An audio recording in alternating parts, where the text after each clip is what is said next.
യുഎസിനെ ആശങ്കയിലാഴ്ത്തി വീണ്ടും കാട്ടുതീ പടരുന്നു. ലോസ് ഏഞ്ചൽസിന്റെ വടക്കാണ് ബുധനാഴ്ച വീണ്ടും കാട്ടുതീ പടർന്നു പിടിച്ചത്. വളരെ വേഗം പടർന്നു പിടിച്ച തീ 9400 കിലോമീറ്റർ പ്രദേശത്തെ വിഴുങ്ങിയതായാണ് റിപ്പോർട്ട്. കനത്ത കാറ്റും കുറ്റിച്ചെടികളും തീപിടുത്തത്തിന്റെ ആക്കം കൂട്ടിയിട്ടുണ്ട്. 31,000 പേർക്ക് സ്വമേധയാ ഒഴിഞ്ഞുപോകാൻ നിർദ്ദേശം നൽകിയിട്ടുണ്ട്.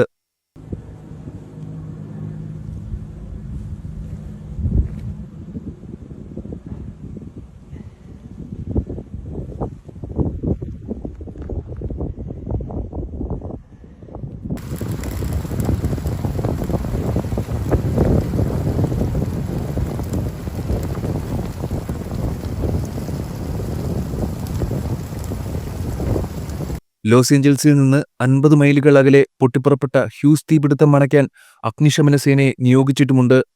കനത്ത 2 തീപിടുത്തത്തെ നിയന്ത്രണ വിധേയമാക്കിയ സേനയെയാണ് ഇവിടെ വിന്യസിച്ചിട്ടുള്ളത്.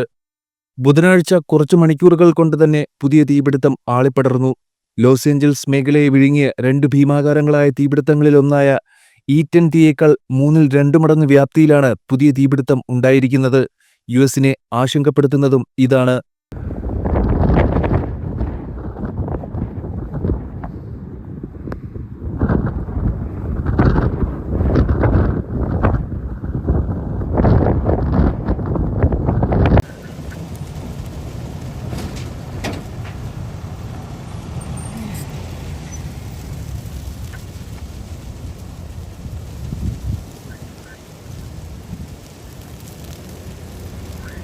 ലോസ് ഏഞ്ചൽസ് കൗണ്ടിയിലെ കാസ്റ്റേക്ക് തടാക പ്രദേശത്തുള്ള ആളുകൾക്ക് അപകട മുന്നറിയിപ്പ് നൽകിയിട്ടുണ്ട്.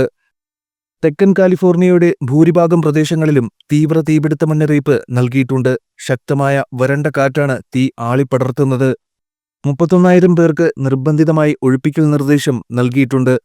23,000 പേർ ഒഴിപ്പിക്കൽ ഭീഷണിയിലുമാണെന്നാണ് ലോസ് ഏഞ്ചൽസ് കൗണ്ടി അധികൃതർ അറിയിച്ചത്. സാൻ ഗബ്രിയൽ പർവ്വതനിരകളിലെ 7 ലക്ഷം ഏക്കർ പാർക്ക് തീപിടുത്ത ഭീഷണിയെ തുടർന്ന് അടച്ചു. റെഡ് അലർട്ട് പ്രഖ്യാപിച്ചതിനെ തുടർന്ന് ദക്ഷിണ കാലിഫോർണിയയിൽ ഏകദേശം 1100 അഗ്നിശമന സേനാംഗങ്ങളെ വിന്യസിച്ചതായി California department of forestry and fire protection അറിയിച്ചു. 4000-ലധികം അഗ്നിശമന സേനാംഗങ്ങൾ ഹ്യൂസ് തീപിടുത്തം അണയ്ക്കുന്നതിനായി പരിശ്രമിക്കുന്നുണ്ടെന്നും Los Angeles county fire chief Anthony Marrone പറഞ്ഞു.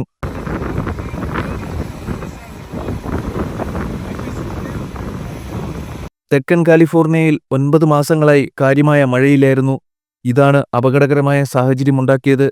ശനിയാഴ്ച മുതൽ തിങ്കൾ വരെ മഴ ലഭിച്ചേക്കാമെന്ന് കാലാവസ്ഥാ വകുപ്പ് മുന്നറിയിപ്പ് നൽകിയിട്ടുണ്ട്.